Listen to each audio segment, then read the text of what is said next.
Welcome back to a new video from Conceptual Biology with Friends, right? So आजको भिडियोमा चाहिँ हामी कुरा गर्ने छौं बोटनी जुन भोलि हुन लागिरहेको छ मेबी तपाईहरुको एक्जाम जस्तो लाग्छ मलाई त्यसको बारेमा कसरी के कुराहरुबाट हामीले एन्सर गर्ने अनि के कुरालाई चाहिँ बढी ध्यानमा राखेर एक्जाम हल भित्र छिर्ने भनेर त्यस्ता सर्टेन कुराहरुलाई यो भिडियोमा हेर्ने छौं र म तपाईहरुलाई मेरो विचारमा लागेको प्रोबेबल क्वेशन्सहरु पनि के एक दुईटा भन्ने छु जसले गर्दाखेरि तपाईले त्यसलाई हेरेर जानु भयो भने र भोलि त्यही क्वेशन आयो भने तपाईले इजिली सल्भ पनि गर्न सक्नुहुन्छ सो धेरैजनाले मलाई रिक्वेस्ट गर्नुभयो साइन्टिफिक कम्युनिकेसनको दादा मिल्यो अनि तपाईले भन्नुभएको जुन क्वेशन्सहरु थियो ग्रामरको प्र्याक्टिस गरेर जानु हेरेर जानु भिडियो भन्नुभएको थियो त्यहीबाट रिपिटेड क्वेशन्सहरु सोध्यो भन्नुभएको थियो अनि एक्जाम राम्रो भयो भन्नुभएको थियो सो तपाईहरु सबै भ्युअर्सहरुले एक्जाम राम्रो गर्नुभएको होला त्यसको लागि तपाईहरुलाई कंग्रेचुलेसन्स पनि भन्न चाहन्छु र सँगसँगै यो बोटनीको पनि तपाईहरुले अझै राम्रो गर्नुस् साइन्टिफिक कम्युनिकेसन भन्दा पनि अझै आफ्नो बेस्ट दिनुस् यसमा भन्छु सो अब हामी केही कुरा नगरिकन भिडियोलाई सुरु गरौँ है त त्योभन्दा अगाडि एउटा कुरा पनि भन्न चाहे धेरैले मलाई अहिले फेसबुक मेसेन्जरमा मेसेजहरु पठाइराख्नु भएको छ but I am unable to respond all of them मैले कसैलाई पनि रेस्पोन्ड गरेको छुइनँ सो अहिले म सोशल मिडियाबाट त्यति एक्टिभ भइरहेको छुइनँ कसैलाई मैले मेसेज रिप्लाई गर्न भ्याइरहेको छुइनँ त्यसको लागि sorry so I am going through some sort of problems त्यो प्रब्लम सल्भ भइसकेपछि म तपाईहरुलाई रिप्लाईहरु गर्नेछु यदि चाहियो भने ओके सो युट्युबको कमेन्टमा तपाईले केही प्रब्लम छ भन्ने मेन्सन गर्न सक्नुहुन्छ फेसबुक र मेसेन्जर थ्रुको भन्दा युट्युबबाट पनि म तपाईहरुलाई त्यसको रिप्लाई दिन सक्छु ओके सो कुरा गरौँ जब तपाई एक्जाम हलमा छिरिसक्नुहुन्छ एक्जाम हलभित्र छिरिसके पछाडी यो बोटनीको भोलि एक्जाम छ भने अब तपाईले एउटा कुरा ध्यान राखिराख्नु है फर्स्टमा मैले एउटा सजेसन दिन चाहे हजुरलाई don't start from long question answer but from short question answer okay यो भन्न खोजेको के हो भने तपाईको अब मैले ग्रुपको बारेमा त भनिराख्नु पर्दैन तीनटा ग्रुप हुन्छ ओके एउटा ए हुन्छ अर्को बी हुन्छ अर्को सी हुन्छ ओके यो ग्रुप ए मा चाहिँ तपाईको लङ क्वेशन एन्सर आउने हो अनि यो ग्रुप बी मा चाहिँ तपाईको सर्ट क्वेशन एन्सर आउने हो र ग्रुप सी मा चाहिँ तपाईको भेरी सर्ट क्वेशन एन्सर आउने हो सो मैले यहाँ के भनेको छु भने लङ क्वेशन एन्सरबाट सुरुवात गर्दै नगर्ने जुन हामीले प्लस 2 को लेभलमा लगभग 35 देखि 40 को बीचमा आई थिंक सो 37.5 मार्क्स को हामीले जम्मी बोटनीको एक्जाम दिएका छौं र ब्याचलर आउँदा एकैचोटी बीएससी पढ्दाखेरि एकैचोटी हामी 100 मार्क्स को थ्योरी एक्जाम दिदै छौं हेर्नुस् त 37.5 देखि 100 मार्क्स को भेरिएसन भनेको इट इज अ लार्ज त्यही भएर तपाईहरुलाई गाह्रो हुन सक्छ लङ क्वेशन एन्सरबाट सुरु गर्नुहुन्छ भने in term of time management यो तपाईको एकदमै ठूलो फ्याक्टर हो है बोटनीको एक्जाम दिँदाखेरि टाइम म्यानेजमेन्ट तपाईले ख्याल गर्नुपर्ने हुन्छ जुन मैले अगाडि भनिसकेको छु लङ क्वेशन एन्सरबाट सुरु गर्नु भयो भने तपाईलाई टाइम म्यानेजमेन्टमा गाह्रो पर्छ किनभने तपाईले 1 घण्टा बितिसक्छ 1 आवर बितिसक्दा नि तपाईले जम्मी एउटा लङ क्वेशन एन्सर एक्सप्लेन गरेर भ्याउनुहुन्छ हाम्रो ह्युमन नेचरै अथवा स्टुडेन्टको नेचरै के हो भने हामीले एउटा फर्स्टको लङ क्वेशन एन्सरलाई चाहिँ मज्जासँग लेख्छौं तर सेकेन्ड थर्ड फोर्थ जुन लङ क्वेशन एन्सर बाँकी हुन्छ त्यसलाई चाहिँ हामीले राम्रोसँग टाइम दिन सक्दैनौं र त्यो हामीले राम्रोसँग लेख्न सक्दैनौं त्यही भएर त्यो ह्युमन नेचरलाई नै हामीले के गर्नलाई त्यसलाई रेसिस्ट गर्नलाई अथवा ब्लक गर्नलाई चाहिँ हामी यो सर्ट क्वेशन एन्सरबाट सुरु गरौँ है सर्ट क्वेशन एन्सर 5 मार्क्स को हुन्छ यहाँबाट सुरु गरौँ 5 मार्क्स को लागि धेरैमा लेखे एक पेज लेखे काफी हुन्छ राम्रोसँग लेखेको छ भने ओके अनि लङ क्वेशन एन्सर त्यसपछि सुरु गरौँ र यो मिड टाइम जुन छ यति बेला तपाईहरु 2 घण्टा 2.5 घण्टाको रेन्जमा आइसक्नुहुन्छ 2.5 आवर्स को रेन्जमा यति बेला तपाईको लेख्ने स्पिड पनि बढिसकेको हुन्छ र लङ क्वेशन एन्सरको लागि लेख्ने फेभरेबल टाइम भनेको यो बीचको टाइम हो ओके र लास्टमा तपाईले जुन टाइम अब एकदमै आतिदै गर्नुहुन्छ त्यति बेला चाहिँ भेरी सर्ट क्वेशन एन्सरको टक टक टक टक पोइन्टहरु मात्र लेखे पनि र त्यसलाई सर्ट एक्सप्लेनेसन गरे पनि भइहाल्यो so start from short question answer then only start long question answer and at last you need to do very short question answer this is my suggestion to you मैले भनेको suggestion तपाईले apply गर्नै पर्छ भन्ने छैन it is up to you okay so अब यो भन्दा अगाडि नेक्स्ट स्लाइड बढौं सो धेरै जसो विद्यार्थीले के गर्छन् भने एसे लेखेको जस्तो एन्सर लेख्छन् कि पुरै घोकेर आउँछन् अथवा जति पनि उनीहरुले जानेका हुन्छन् पुरै भटटट जस्तो एउटा कपी छ भने यो कपीको यो फर्स्ट एन्डिङ देखि लेख्दै यहाँसम्म पुर्याउँछन् लास्ट एन्डिङ सम्म यो होल पाना भरि यसरी मात्र भर्छन् एन्सर जसले गर्दाखेरि एक्जामिनरलाई कपी चेक गर्न उसै टेन्सन हुन्छ, राम्रोसँग चेक पनि गर्दैनन् र यति बेला झनै तपाईको एन्सर यस्तो टाइपको भेट्यो भने यो पक्कै सारेको होला अथवा कपिड होला भनेर त्यो एन्सर राम्रोसँग चेक नगर्न सक्छन्। So better use of flow चार्टहरू बनाउने। सपोज यहाँ एउटा एक्जाम्पल दिएको छु मैले, रिप्रोडक्सन इन एल्गीको 3टा टाइप, भेजिटेटिभ, असेक्सुअल र सेक्सुअल। अब यो भेजिटेटिभ भित्र फ्र्यागमेन्टेसन, फिसन यस्ता आउँछन् भने असेक्सुअल भित्र जुस्पोर, अनि त्यसरी एप्लानोस्पोर, हाइप्नोस्पोर, सेक्सुअल भित्र आइसो, एनाइसो र उगामी आउँछन्। सो यसलाई तपाईले यसरी या जुन मैले यो फर्मेटमा देखाएको छु यो फर्मेटमा कहिल्यै पनि नलेख्ने। यसरी तपाईले फ्लो चार्ट बनाउनु भयो भने एक्जामिनरले तपाईको कपी चेक गर्दाखेरि यो आँखा एक्जामिनरको केमा जान्छ, फ्लो चार्टमा जान्छ र फ्लो चार्टमा गइसके पछाडि यी कुराहरूलाई के गर्छन् त, राइट लेखेको रहेछ यो विद्यार्थीले, यसले यसको बारेमा जानेको रहेछ भनेर यहीँबाट तपाईले अब मार्क्स दिन सक्छ। तपाईको तलको एक्सप्लेनेसन नहेर्न पनि सक्छ। अब यो फ्लो चार्ट मात्र बनाएर पनि हुँदैन, तल चाहिँ तपाईले सर्ट एक्सप्लेनेसन मात्र दिए पुग्छ। Okay, use of flow chart, एन्सरमा धेरै भन्दा धेरै फ्लो चार्ट युज गर्ने। Okay, next one, remember drawing carries your 50% marks weightage. Okay, drawing तपाईको 50% मार्क्स यसले क्यारी गर्छ। त्यही भएर म्याक्सिमम स्टुडेन्टको लङ क्वेसन एन्सर लेख्ने बेला, long question answer suppose life साइकलको सोधेको छ भने लाइफ साइकलको लङ क्वेसन एन्सर सोद्धाखेरि म्याक्सिमम स्टुडेन्टले लेख्न थाल्छन्, लेख्दै 3 पेजसम्म लेख्छन्। अब 1 घण्टा बितिसक्छ, ड्रइङ बनाएकै हुँदैन, ड्रइङको लागि 1 पाना छोडेर पछि बनाउँछु भन्छन् र टाइम लास्टमा पुग्दैन र यो 3 पेज लेखेर मात्र आउँछन्। यो 3 पेज लेखेर आउनु तर ड्रइङ नबनाउनु भन्नुको मतलब तपाईको 10 मार्क्सको क्वेसनको फुल मार्क्स जुन छ अब तपाईको 5 मार्क्स भइसक्यो। किन? आधी 50% केले खाइसक्यो त, यो ड्रइङ नभएको कारणले गइसक्यो। यति कन्सेप्ट याद राख्ने, तपाईहरुले ड्रइङ बनाउनु नै पर्छ है। ड्रइङ क्यारिज योर 50% वेटेज र ड्रइङमा तपाईको levelling is the must. Levelling छैन भने तपाईको फेरि त्यो ड्रइङले मात्र 50% मार्क्स क्यारी गर्दैन। तपाईले यसरी लेभल गर्नु भएको छ भने त्यहीबाट एक्जामिनरले तपाईको के कुरा बुझ्छ भने कुन कुरा यसलाई आउँदो रहेछ, यसको फंक्सन के, जस्तै फ्ल्याजलमा यहाँ लेखिराख्नु भएको छ भने इट हेल्प्स इन मुभमेन्ट भनेर अब तलको 1 पोइन्टमा लेखिदिने। जस्तै माइटोकोन्ड्रिया, जस्तै पाइरेनोइड स्ट्रक्चर एपेरेटस छ, यसले स्टार्च स्टोर गर्छ, यस्तो खालको तपाईले पोइन्टहरु तल अब ड्रइङ पछाडी मात्र लेख्न थाल्नु पर्छ। ओके, ल अब हेर्नुस् है, the last the risky part. अब मैले यो रिस्की पार्ट किन भनेको छु भने I am not responsible for it पनि भनेको छु।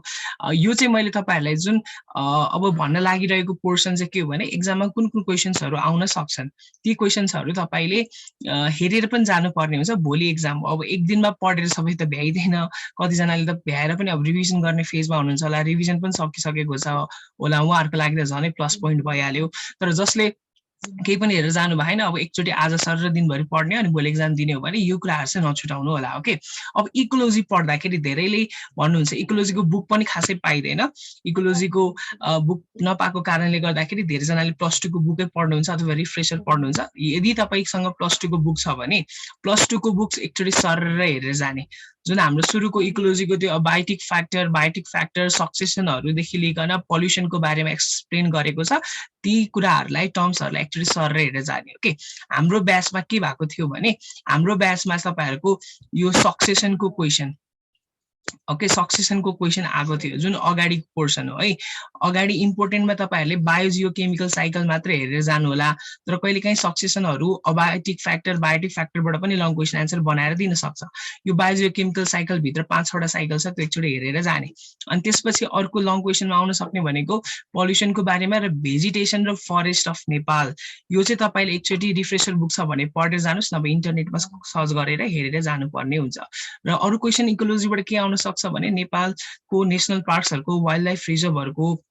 वाइल्ड लाइफ एरियाहरुको, हन्टिङ रिजर्भहरुको बारेमा केही ज्ञान छ भने त्यसको कुराहरु पनि जोडेर क्वेशनमा दिन सक्छ है, त्यो पनि हेरेर जाने। तर प्लस 2 को किताब अथवा नेम भाइब्रेन्टको किताब छ भने पनि मेडिकल इन्ट्रान्स प्रिपेयर गर्दाखेरि यदि तपाईले किन्नु भएको छ भने त्यो बुक हेरेर जाँदा पनि हुन्छ, त्यहाँको सर हेरेर जानु पर्यो ल। अनि अब प्यालियो बोटनीमा चाहिँ तपाईले अब प्यालियो बोटनीमा धेरै छ, यहाँ तपाईले जियोलोजिकल टाइम स्केल जीटीएस पढ्नु पर्छ। अब हाम्रो ब्याचमा चाहिँ इभोल्युसन अफ अर्थको क्वेशन आथ्यो, त्यो क्वेशनहरु तपाईले हेरेर नजानुस्। लास्ट आवरमा प्यालियो बोटनी सुरु गर्नै भएको छैन भने राइनिया हेरेर जानुस्। मेरो विचारमा यो पाली राइनियाको केही न केही त सोध्ला कि है, मेरो विचारमा मात्र है, इट्स नट फिक्स। त्यही भएर माथि मैले लेखिसकेको छु, I am not responsible for it. Okay, अब जिम्नोस्पर्ममा चाहिँ तपाईले हेरेर जानुपर्ने distribution of gymnosperm in Nepal. नेपालको चाहिँ पाइनस वालिचिनिया, पाइनस रक्सबर्गाई, कतिको एल्टिट्युडमा पाइन्छ यस्तो यस्तो कुराहरू हेरेर जानुपर्ने हुन्छ र बेसिकली जिम्नोस्पर्ममा यादै गर्नुपर्ने कुरा एनाटोमी हेरेर जाने मेरो विचारमा है just in my thinking anatomy तपाईँले लिफ र कोनको अथवा यसलाई हामी स्ट्रोबिलस पनि भन्छौँ जेनरली कोनै भन्छौँ जिम्नोस्पर्ममा अथवा जसको जुन एक तरिकाको रिप्रोडक्टिभ स्ट्रक्चर पनि हो मेल र फिमेल दुवै तपाईँले लिफ र रिप्रोडक्टिभ स्ट्रक्चर द्याट इज कोनको एनाटोमिकल स्ट्रक्चर मात्र हेरेर जानुभयो भने पुग्छ होला मेरो विचारमा ओके जिम्नोस्पर्मबाट कुनै पनि लाइफ साइकलको क्वेसन सोध्दैन अब टेरिडोफाइट्समा चाहिँ अल्टरनेसन अफ जेनेरेसन एक्सप्लेन गर भनेर लाइफ साइकलबाट एउटा सोध्न सक्छ यदि लाइफ साइकलबाट क्वेसन सोधेन भने तपाईलाई अर्को प्रोबेबिलिटी आउन सक्ने भनेको तीनटा छ क्वेसनहरु है तीनटा छ क्वेसनहरु दैट इज स्टिल अनि हेटेरोस्पोरी र सीड ह्याबिट दुईटा भने पनि भयो तीनटा मैले किन भन्न खोजेको भने यहाँ एउटा टिलोम थ्योरी 1 वर्ष सोधेको छ इभोल्युसनको यो पनि तपाईले सोध्न सक्छ टिलोम थ्योरी भनेको अहिले यति मात्र याद राख्नुस् तपाईले जस्तै एउटा फन देख्नु भएको छ फनको यस्तो खालको कोइलिङ हुन्छ हो टुप्पोमा जस्तै तपाईले निङ्ग्रोको साग खानु भएको छ भने टुप्पो टुप्पोमा यसरी कोइलिङ हुन्छ हो यो कोइलिङ किन हुन्छ भनेर नै के गरेको छ यो टिलोम थ्योरीले एक्सप्लेन गरेको छ सो यस्तै कुराहरु अलिअलि लेख्नु भयो भने पनि भइहाल्यो र एनाटोमी यसबाट पनि आउँछ एनाटोमिकल स्ट्रक्चर म तपाईहरुलाई दुईटाको हेरेर जानु भन्छु यसमा चाहिँ स्ट्रोबिलस एउटा सेलाजिनेलाको हेरेर नै जानु यो सोधिरहेको नै देखिन्छ अब तपाईहरुको ब्याचमा के हुन्छ थाहा छैन र स्टिम एउटा हेरेर जानु स्टिमको एनाटोमी ल ब्रायोफाइट्समा हेर्नु पर्ने भनेको एउटा स्पोरोफाइट भिभिआई यो 5 मार्क्समा एकदम इम्पोर्टेन्ट हो ओके त्यसपछि अर्को छ इभोल्युसनरी थ्योरी यसको प्रोग्रेसिभ र अर्को रेट्रोग्रेसिभ थ्योरी दुईटा छ यसको भिडियो मैले अलरेडी मेरो च्यानलमा हालिसकेको छु अस्तिको क्लासमा पढाउँदाखेरि त्यो भिडियो एकचोटि हेरेर जानु होला र यसबाट पनि लाइफ साइकल सोध्न सक्छ है लाइफ साइकलको चाहिँ अब कुन सोध्छ भनेर भन्न सकिदैन अब एल्गी र फन्जाइको कुरा गर्दाखेरि एल्गी र फन्जाइ सबै अलिअलि हेरेर जाने यसको लाइफ साइकलको चार्ट बनाउनु पर्छ अब पछाडी एउटा म देखाउँछु तपाईहरुलाई चार्ट कसरी बनाउने भनेर अब यो एल्गी पढ्नु भएको छ भने फन्जाइलाई छोडिदा हुन्छ अथवा फन्जाइ पढिसक्नु भएको छ भने एल्गीलाई छोडिदा हुन्छ है यदि तपाईहरु भाग्यमानी ब्याच पढ्नु भयो भने चाहिँ छोड्दा हुन्छ किनभने कहिले काहीँ चाहिँ क्वेशन 1 नम्बरमा सोध्यो भने एल्गी र एल्गीको बीचमै अर सोधिरहेको हुन्छ तर कुनै कुनै इयरमा चाहिँ सरी एल्गी र एल्गीको बीचमा नै अर सोधिरहेको हुन्छ तर कुनै कुनै ब्याचमा चाहिँ एल्गी र फन्जाइको बीचमा अर सोधिरहेको हुन्छ यदि तपाई यो सेकेन्ड वान जुन मैले यो भने यो एल्गी र फन्जाइको अर दिने ब्याचमा पढ्नु भयो भने तपाईले एल्गी पढ्नु भएको छ भने फन्जाइ छोडेको काम लाग्यो तर एल्गी र एल्गीकै बीचमा अर दियो अब तपाईले एल्गी पढ्नु भएको छैन भने चाहिँ तपाईलाई गाह्रो हुन सक्छ एल्गीको मैले एउटा भिडियो हालिसकेको छु पहिला गएर एकचोटि हेर्न सक्नुहुन्छ च्यानलमा जुन सबैवटा स्पेसिसहरु 1 लेक्चरमै मैले कभर गरेको छु त्यसलाई एकचोटि सर हेरेर जानु त्यसपछि के आइडिया चाहिँ हुन्छ अब लाइकेन्स सर हेरेर जाने ओके लाइकेन्सको एउटा आउँछ तपाईहरुलाई बायो मोनिटरिङमा यसले के हेल्प गर्छ यसलाई हामी बायो इन्डिकेटर किन भन्छौं भनेर यस्तो क्वेशन आउँछ यसलाई सिम्पली एउटा एक्जाम्पल दिन्छु जस्तै तपाई रत्नपारको एरियाको रुखलाई हेर्नुस् रत्नपारको एरियाको रुख र एउटा कुनै पनि गाउँको रुखमा हेर्नुस् है यो भिलेजको रुख हो भने यो रत्नपारको रुख हो अब रत्नपारको रुखमा चाहिँ तपाईले लाइकेन्स भेट्नुहुन्न भने भिलेजको रुखमा चाहिँ तपाईले लाइकेन्स भेट्नुहुन्छ भिलेजको रुखमा लाइकेन्स भेट्नुको कारण किन हो भने यो भिलेजको इन्भाइरोमेन्टमा के छैन त SO2 ग्यास छैन अथवा सल्फर टोलरेन्ट सल्फर छैन भनौं जेनरली सल्फरको डेरिभेटिभसँग रहेको ग्यासेसहरु छैन र अरु डिफरेन्ट हार्मफुल ग्यासेसहरु छैन तर यो रत्नपारको एरिया अथवा काठमाडौँको एरियामा धेरै ग्यासेसहरु छ ओके त्यही भएर यो जुन लाइकेन्सहरु हुन्छ नि लाइकेन्सहरु चाहिँ सल्फर टोलरेन्ट हुँदैनन् यिनीहरुले सल्फरलाई टोलरेन्स गरेर बस्न सक्दैनन् त्यही भएर लाइकेन्सहरुको एब्सेन्स हुन्छ के मात्र रत्नपारमा यसैगरी यहाँबाट हामीले के थाहा पायौ त जुन ठाउँमा धेरै फोर हुँदो रहेछ सल्फर ग्यासको धेरै डेरिभेटिभहरु हुँदो रहेछ त्यो ठाउँमा के हुँदैन रहेछ त यो लाइकेन्स हुँदैन because they are not tolerant to SO2 okay sulphur को डेरिभेटिभ ग्यासेसहरुसँग यिनीहरु टोलरेन्ट हुँदैन जसले गर्दाखेरि पोल्युसन कुन ठाउँमा कस्तो छ भनेर हामीले लाइकेन्स हेरेर नै के गर्न सक्छौं डिस्टिंग्विश गर्न सक्छौं ओके यस्तो कुराहरुले एक्सप्लेन गरेर लेख्नुस् अरु टाइप्स अफ लाइकेन्स आउन सक्छ मोनेरामा तपाईले के गर्ने भने +2 को ब्याक्टेरियाको नोट्स हरु एकचोटी हेरेर जाने रिप्रोडक्सन इन ब्याक्टेरियाबाट क्वेशन सोध्ला कि जस्तो लागिरह्यो योपाली हेरेर जानुस् कन्जुगेसन समथिङ त्यस्तै छ तपाईहरुले हेरेर जान्न सक्नुहुन्छ ओके र अर्को भनेको स्पाइरुलिना र ओसिलेटोरिया भनेर दुईटा स्पेसिसहरु छन् यो दुईटै ब्लू ग्रीन एल्गी बीजीहरु हुन् यसको बारेमा अलिअलि गुगलमा सर्च गरेर के रहेछ मात्र हेर्दै गयो भने भोलि केही समयसम्म लेख्न सकिएला है स्पाइरुलिना भनेको त तपाईले खानु पनि भएको होला यो त ब्लू ग्रीन एल्गी हो यसको सुकाएर पाउडर जुन हुन्छ अथवा ट्याब्लेट जुन हुन्छ यो एल्गीको खान्छन् मान्छेहरुले है एकदमै धेरै हेल्थ बेनिफिट हुन्छ अब हेल्थ बेनिफिट के हुन्छ भनेर गफ दिदा भयो है ल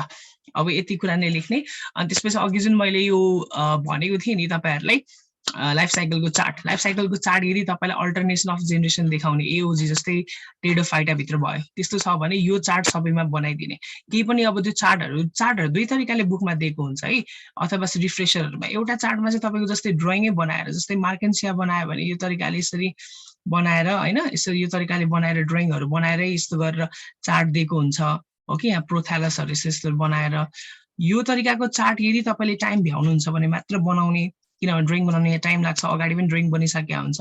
तर तपाईँले टाइम भ्याउनु भएन भने यो 1 नम्बरको चार्ट नबनाइकन यो 2 नम्बर खालको चार्ट बनाइदिनु। यो माथि जुन तपाईँले देखिराख्नु भएको छ जसमा नाम मात्र हुन्छ, ड्रइङ हुँदैन के। ड्रइङ बनाए पनि यो स्पमको एघरको त छिटो भइहाल्छ, यस्तो खालको ड्रइङ मात्र बनाउनुहोस्, अथवा बेसिकली नाम लेख्नुहोस् के। माइक्रोस्पोर कुन हो, मेगास्पोर कुन हो, माइक्रोस्पोरेन्जियम, र यसमा के छ त अब तपाईँको अल्टरनेसन अफ जेनेरेसन भइसके पछाडि त दुईटा स्टेज हुने भइहाल्यो होइन, स्पोरोफाइटिक र ग्यामेटोफाइटिक, त्यसलाई देखाउनु पर्यो। सो त्यो तरिकाले गर्न सक्नुहुन्छ। अब एल्गी र फन्जाइतिर मिल्ने भनेको चाहिँ सेकेन्ड वान टाइपको हो ओके, जसमा चाहिँ सिम्पली स्पोरोफाइटले स्पोर्स दिन्छ, स्पोर्सले ग्यामेटोफाइट, र त्यहाँबाट ग्यामेटहरू भएर फर्टिलाइजेसन जाइगोट बन्छ, जाइगोटबाट फेरि पनि नयाँ डिप्लोइड स्पोरोफाइट बन्छ। यो पनि उसको नै हो, सरी एल्गी र फन्जाई भने मैले, जेनरली उसको नै हो यो अल्टरनेसन अफ जेनेरेसन देखाउने टेडोफाइटहरूकै हो ओके। त्यो तरिकाले गर्न सक्नुहुन्छ। सो यसरी तपाईँले गर्नुहोस्। अनि क्वेसन कहाँबाट आउँछ भने फिक्स हुँदैन, तर मैले जुन क्वेसन्सहरू अलिअलि भनिदिएको छु नि योहरू चाहिँ नछुटाउनु होला, मेबी प्रोबेबल आउन सक्ने क्वेसन्सहरू हो है okay. So best of lock, भोलिको लागि राम्रोसँग एक्जाम दिनु होला। सो सधैँ भन्ने जस्तै every solution of a problem is itself a new problem for you okay. So once again best of luck. अनि फेसबुकमा धेरैले मेसेज पठाइराख्नु भएको छ, सो पठाउँदा त हुन्छ, तर but I am not responding now होइन। मैले अघि भने जस्तै I am running through some problem solve भइसकेपछि म तपाईँहरूको मेसेजलाई रिप्लाई गर्ने प्रयास गर्नेछु। Okay, thank you so much, have a good day, by.